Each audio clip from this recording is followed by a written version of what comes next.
India के राजस्थान में कुलधारा नाम का एक ऐसा गांव है जहां आज भी सूरज ढलने के बाद रुकना माना है। कहते हैं रात होते ही वहां खाली घरों से पायल की आवाजें आती है, बच्चों की हंसी सुनाई देती है और कई लोगों का दावा है कि उन्होंने वहां किसी को चलते हुए देखा। लेकिन सबसे बड़ा डर भूत नहीं है, सबसे बड़ा डर यह है कि पूरा गांव सिर्फ एक रात में गायब कैसे हो गया। कुलधरा को 13th सेंचुरी में पालीवाल ब्राह्मण्स ने बसाया था।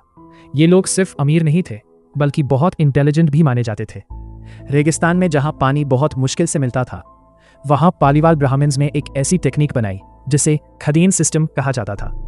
यह टेक्निक बारिश का पानी स्टोर करती थी ताकि रेगिस्तान में भी खेती हो सके, और इसी वजह से कुलधरा राजस्थान के सबसे प्रॉस्पेरस गांवों में से एक। सुनहरी रेगिस्तान के बीच सफेद पत्थरों से बने घर, अंदर नेचुरली कूलिंग सिस्टम, हवा के लिए स्पेशल डिजाइन और आसपास हरा भरा खेती का एरिया। आज भी एक्सपर्ट्स हैरान होते हैं कि 700 साल पहले इतनी एडवांस्ड प्लानिंग कैसे पॉसिबल थी। लेकिन एक सवाल आज भी उठता है, अगर कुलधारा इतना सक्सेसफुल था तो फिर वो बर्बाद कैसे हो गया। उस वक्त सलीम सिंह जैसलमेर का पावरफुल दीवान था। कहते हैं वो बहुत क्रूअल था, लोगों से हैवी टैक्स लेता, धमकी देता और जो उसके अगेंस्ट जाए वो जिंदा नहीं बचता। लेकिन बात सिर्फ टैक्स तक नहीं रही। कहते हैं एक दिन सलीम सिंह की नजर गांव के मुखिया की बेटी पर पड़ी। वो उस लड़की को पाना चाहता था, चाहे किसी भी कीमत पर। उसने मैसेज भेजा, अगले पूर्णिमा तक लड़की मुझे दे दो वरना पूरा गांव बर्बाद कर दिया जाएगा। सोचो, एक तरफ ताकतवर दीवान, दूसरी तरफ एक छोटा सा गांव। लोग डर गए, लेकिन पालीवाल ब्राह्मण्स अपनी इज्जत और धर्म के लिए फेमस थे। वो झुकना नहीं चाहते थे। अगर आप उस वक्त वहां होते तो क्या करते?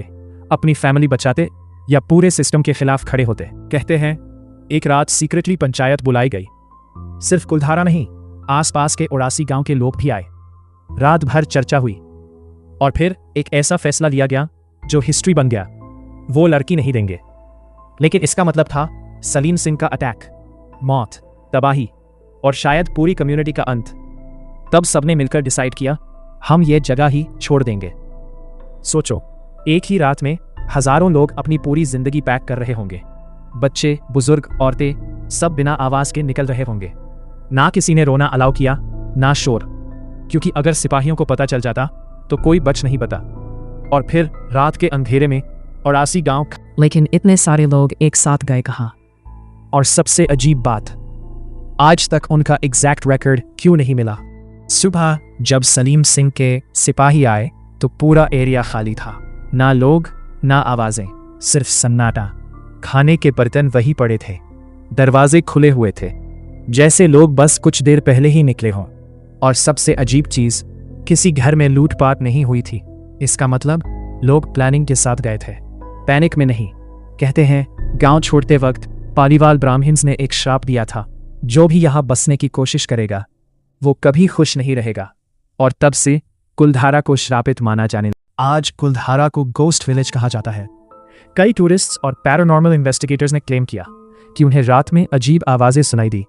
किसी ने पायल की आवाज सुनी, किसी ने बच्चे की हंसी, और कुछ लोगों ने कहा उन्हें लगा कोई उनका पीछा कर रहा है। एक पैरानॉर्मल टीम ने नाइट इन्वेस्टिगेशन भी की। उन्होंने क्लेम किया कि उनके इंस्ट्रूमेंट्स में सडन टेम्परेचर ड्रॉप्स आए और कुछ अनएक्सप्लेन्ड साउंड्स रिकॉर्ड हुई। लेकिन साइंटिस्ट्स इस थ्योरी को नहीं मानते। उनका कहना है रेगिस्तान की तेज हवा जब खाली पत्थरों और तंग गालियों से गुजरती है तो एक रेजोनेंस क्रिएट होता है, और वही आवाज इंसान को रोने या फुसाहट जैसी लगती है। साइकोलॉजिस्ट कहते हैं अगर किसी जगह को पहले से हॉन्टेड बोला जाए तो इंसान का दिमाग नॉर्मल चीजों को भी पैरानॉर्मल समझने लगता है। तो सच क्या है, श्राप या सिर्फ इंसानी डर? कुछ हिस्टोरियंस मानते हैं कि सिर्फ सलीम सिंह ही रीजन नहीं था। असली वजह शायद पानी की कमी और इकोनॉमिक प्रॉब्लम्स थी। रेगिस्तान में धीरे धीरे ड्रॉट बढ़ रहा था, पानी कम होता जा रहा था और सर्वाइवल मुश्किल हो रहा था।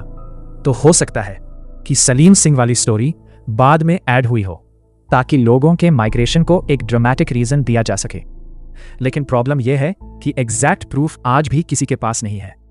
इसीलिए कुलधारा आज भी इंडिया की सबसे मिस्टीरियस जगहों में से एक माना जाता है। आज कुलधारा सिर्फ एक टूरिस्ट स्पॉट नहीं बल्कि एक अनआंसर्ड मिस्ट्री है।